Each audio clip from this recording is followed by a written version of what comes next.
βλέπεις την ούρα?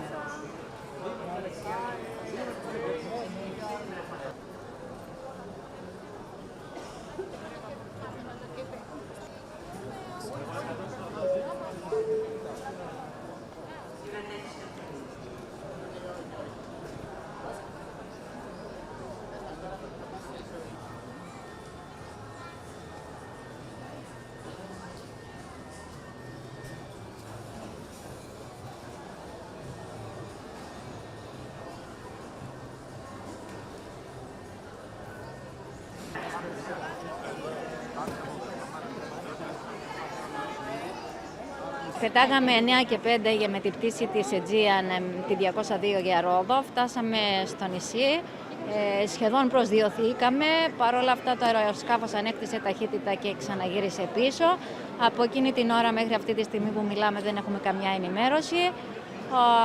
Όλοι λένε θα σας ενημερώσουμε, θα σας πούμε, δεν έχει εμφανιστεί κανένας. Δεν έχουμε πιει ούτε ένα ποτήρι νερό από εκείνη την ώρα. Κουβαλάμε μαζί μας μωρά, παιδιά, καρότσια, αποσκευές και 1002 πράγματα και είμαστε στην αναμονή. Είμαστε εδώ και 3 ώρες περισσότερες λόγω του τεχνικού προβλήματος, λόγω του FIR και ενώ περιμένουμε να πετάξουμε κανονικά, μας ανακοίνωσαν ότι ακυρώνεται η πτήση μας λόγω καιρικών συνθηκών.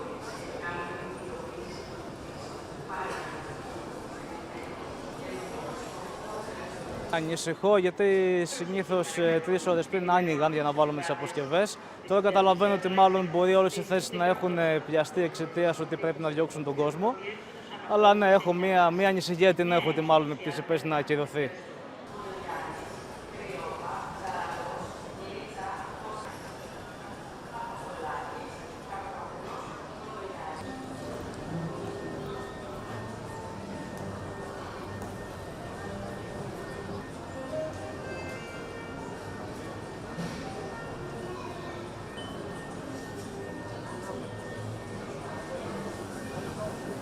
Είμαστε.